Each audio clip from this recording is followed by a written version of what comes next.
What's been the most embarrassing thing that you've ever gone to your GP about? Oh my God, a weak bladder. That's not embarrassing. Babe, you know, yeah. like, when you get older, you get hard to hold, you know. Really? Yes. Now I do muscle exercise. Do ya? Pelvic floor. floor. Squeeze, hold, release.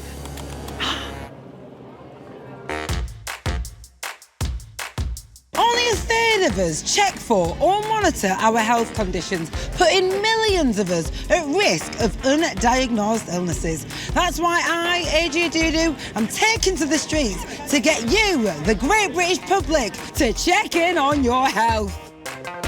Have you ever misdiagnosed yourself online?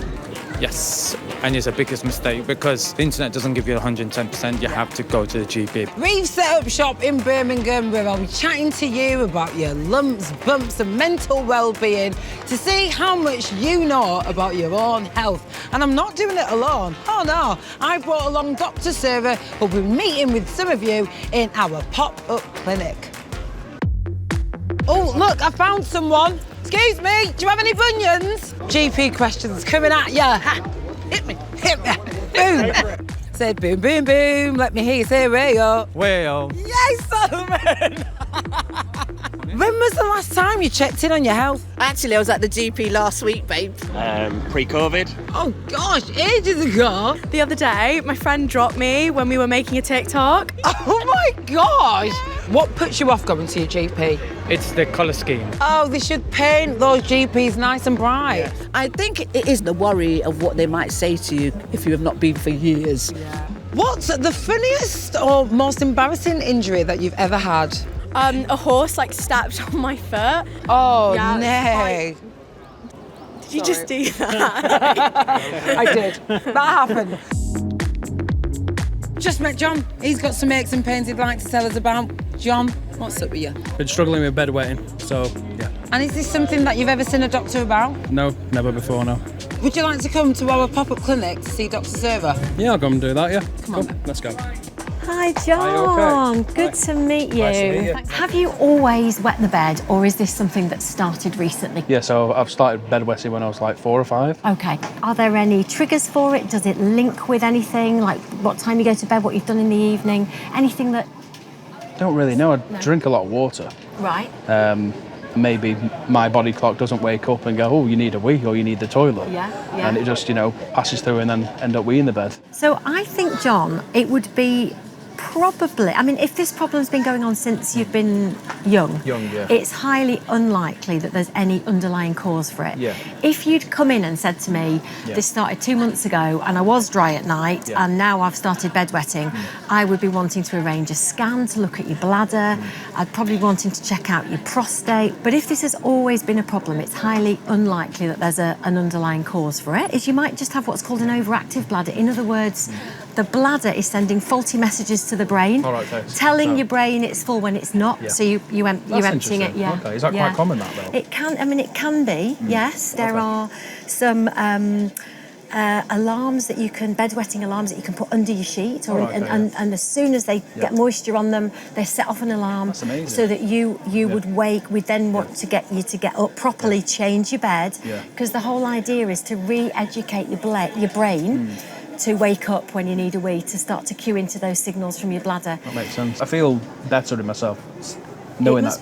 Feel a bit of closure, if that makes sense. Okay, So I right, feel like, yeah. I've got it off my chest, Yeah. weight off my shoulder, Okay. and feel a lot better with it. That's good, So, yeah. but we'll get the game plan sorted for managing this, okay? Yeah, amazing, thank you very much.